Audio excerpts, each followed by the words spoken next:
Welcome to Tech in the Car. This is the brand new VW ID.3.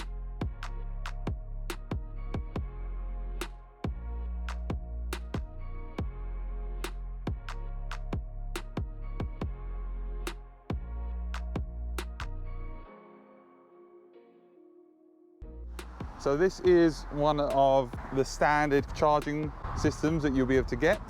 So this is at the VW dealer. So come around here, open up. So this little flap here is for the rapid charging. So if you have rapid charging, then you'll take that flap off. But for standard charging, you don't have to do that. So you slide that on there. The light will flash. It'll go green. If we have a look inside, you can see it says here that it is charging.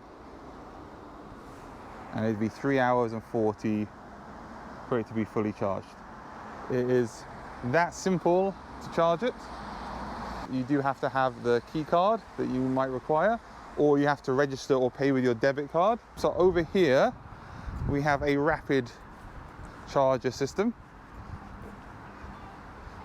And with this, what you would do is you would tap the card on here, and then it will authorize, and then you'd plug that in, and that will charge 80% in 30 minutes. That is how the charging works. On the screen in here, you can also see it now shows you 158 miles, 79%. You can see 80% recommended for optimal charging.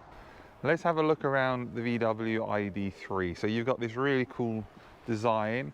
You've got these new headlights with a daytime running light. Actually goes across here, across through the VW logo as well. And this has got a really cool design. Looks a bit like an eyeball to me, which is really cool. We've got this cute little front here. And then above it on the bonnet, there's this little vent which helps with the airflow. And you can also open this up. There's a frunk as well. By standard, it comes with 18-inch steel wheels. This is the first edition, as you can see. So it says first there on the side. We've got these very Golf-esque mirrors, and then we've got the sporty side sills down the side here, which look really cool. And then I really like the way that this is just, it looks really sporty with a rear spoiler coming down there and the stickers. And then around the back here, we've got these cool lights. These, again, very sporty looking lights. And they give you a cool little dance when you turn them on and when you turn them off. I really find this very interesting here, how the rear window looks very small from the outside. From the inside, I wouldn't say that's any problem at all. And then at the back here, you've got tons of space here. And you have, of course, you've got your anchor points, your 12-volt charger, tether points, lights, and then you get the charging cable here. And then to bring this down, there's these little handles that you pull down, which are a nice little feature there. And the other thing too is it's a typical VW logo. You press it to open it, but also the camera is under here. So when the car reverses, the camera doesn't get dirty, which is cool to see. So this is a very sporty, interesting, cool looking car. I probably think it may even be the best looking car that VW make in the hatchback range, better than the Golf. It's got a very unique, very cool design, and there's a lot to like about it as well. So you want to buy a VW ID.3? Well, it starts at just under £33,000 for the first edition, which is what this model is, up to £42,000 for the top of the range Tour trim. Car is 23mm shorter, 20mm wider, and 96mm taller than the Mark 8 Golf. Make sure you check out my videos on the Golf. So there are 8 model trims, all 5-door models. The first edition has 260 miles of range. The Life has 263 miles. The Business has 262 miles of range. The Style 261. The Tech trim 260 miles. The Max 258, and the Tour, which has 77 kilowatt-hour battery, which gives it 336 miles of range. There is a smaller battery pack, 48 kilowatt hours, good for 205 miles of range, coming in 2021. The 58 kilowatt hours has 261 miles of WLTP range and 77 kilowatts, 342. It takes 9 hours to charge this model, the 58 kilowatt hour battery on a home plug. With 100 kilowatt rapid charge, it goes 10 to 80% in 30 minutes, which will increase the range to 260 miles, so almost a full charge. And as I mentioned before, it does 0 to 62 miles an hour in 7.3 seconds. Let's have a look now inside the car.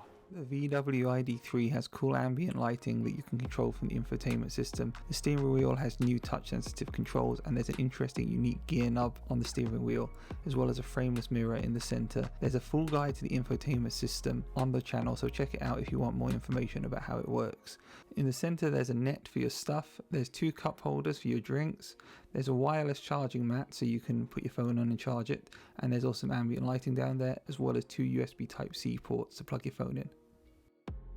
Right, let's look at the main infotainment system. So this is very similar to what you get in the Golf 8. It looks the same. So looking at the screen here, we have telephone, radio, media, navigation, vehicle, sound, help, settings, driver assist. And then we have our overview screen, which shows you everything here. This car has wireless Android Auto and wireless CarPlay as well. So let's have a look at the steering wheel now. So what's interesting about this is when I move the steering wheel, the whole thing moves. The display moves as well. If I move it back or forwards, but you never have any issues with the steering wheel blocking the display. On the display itself, it's got your parking information. If you're parked, it's got the speed. It tells you if the door is open or closed. And it will show you your navigation system information. Also, you can see you've got your drive mode and your regenerative braking mode here. It tells you to go up and down to change gear, neutral and reverse. And on the side here, you have your cool little buttons which do that. And you can see that when I selected a gear, the light changed. There we go. So that ID light gives you information about what is happening and what's going on, which is very, very cool. So these are the buttons on the side of the car on the door. If you want to adjust your mirrors, you can do that, and the lights light up to give you that information about what you're doing. You can lock it as well by pressing the little lock icon there. You can change it to the rear if you want to put the rear windows up and down like this. When you get out the car, it says goodbye. It tells you if you've got everything. It asks you if you want the car to be online. Do you want the air conditioning to be on now? Do you want it to turn on the air conditioning at a certain time? And do you want the alarm on? And you can adjust that as well if you want to. This is the new VW ID.3. This is the first VW Group car based on the MEB new electric car platform. It's the first of a series. They've already announced the ID.4, which is coming soon. And so I'm really excited to get behind this car and drive it. I've had a bit of experience now of driving different electric cars with the Polestar and having been in the Teslas. So it's really interesting. So the first thing I would say about this car is, and what I really like is, it's rear wheel drive. Now, I'm not somebody that gets particularly caught up on a rear wheel drive or 4-wheel drive. I think 4-wheel drive is generally better, but it makes it more fun because you can feel you're being pushed from behind in this electric car. And obviously, being an electric car, it has loads of torque, so it pushes you along very nicely. So it feels really, really nippy. It does 0 to 62 miles an hour in 7.3 seconds, which is pretty nippy. Not as fast as a sports car, not as fast as other electric cars, but more than enough to get you away from the traffic lights or pull you out in front of a roundabout which is really busy, which I just did back there. It feels very enjoyable to ride. And the other thing too is when I got in, I really like the way it starts. There is obviously a key, there is a start button on the side of the steering column, but you don't need it. When you get in, pressure sensors in the seat detect that you've sat down, and they automatically turn on the display, turn on the driver information, and then when you then turn the gear knob to drive, the car will then automatically start. You don't need to press any buttons, you just need to put it into drive and go, which is a really cool thing. It makes it feel very much like the future of not having to worry about that. In fact, this car of course has keyless entry, so this is the first edition that I'm driving now. There are 8 different trim levels, and they vary in battery size, 58 to 78 kilowatt hours, which is the larger battery size. And then there's a smaller battery size coming next year in 2021 as well. It's nippy, it's fun to drive. I've got dynamic road sign information. It's telling me what the speed limit is. It's giving me all this information. And it's quite cool how you have this little display in the middle here, which moves with the steering wheel instead of a traditional fixed cockpit for the driver. This moves backwards and forwards with the steering wheel, which is really cool. So it feels very nice. The steering wheel feels very nice. The interior in here feels very upmarket, very quality. And because it's slightly higher than the Golf, I think you also have a better driving position in terms of what you can see that's around you. I think that also helps as well. That's one of the reasons why people like SUVs. But because it's an electric car, because it has batteries down there, the center of weight feels very well distributed. It feels very even. You don't feel like you're driving a tall car as I go around the corner, as I go over speed bumps. It's a really, really nice car to drive. There's no question there. Come up to a speed bump, let's check out the suspension. So, I mean, that went over that speed bump very smoothly. It felt a lot like the M5 I was driving, actually going over the speed bump. So that's a £100,000 car, and it feels just like that. So this suspension is really comfortable. Right, let's try out the adaptive cruise control. I can adjust my speed here. So we want to go at 30. You can see the lane assist is seeing the road markings by the road, and it's telling me where I am. And if I swipe to the side here, I can make this smaller or bigger. And we can see the assistant settings on the big screen in the middle here. And when I accelerate, the adaptive cruise turns off. And when I slow down, it speeds up. So you can see the speed limit is 40, so I can go faster. And you can see the side of the road here.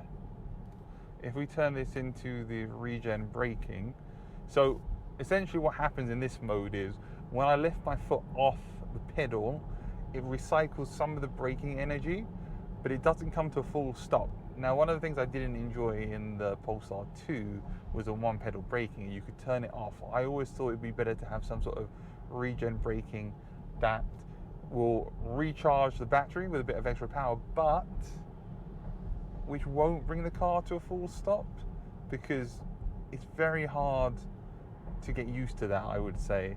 If you have the car and you're driving it all the time, then it's fine, but I think if you didn't, you'd find it hard. And so here in this mode, I'm taking my foot off the brake and I'm slowing down.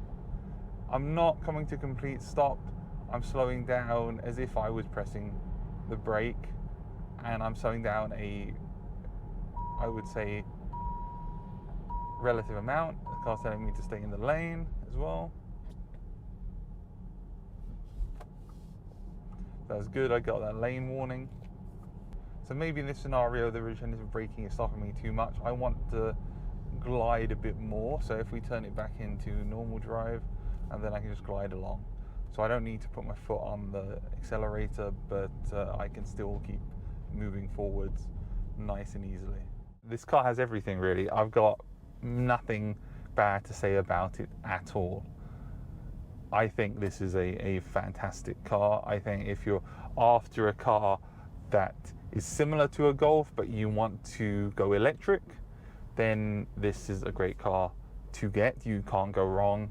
I think you'd agree that you'd be buying a car which has got all the benefits of the Golf, and also is good for the environment and saves you money. The only thing obviously you need to keep in mind is charging in your home and how long it will take to charge the car from a standard wall charger. But if you leave it overnight, then you should be fine. It shouldn't be an issue at all. So I recommend this car. Check it out if you're looking for a new car. I borrowed this car from Volkswagen in Eastbourne, so please pay them a visit. They're really great. They will help you with any of your car needs. I hope you enjoyed this video. Please like, comment and subscribe, and I'll see you in the next one.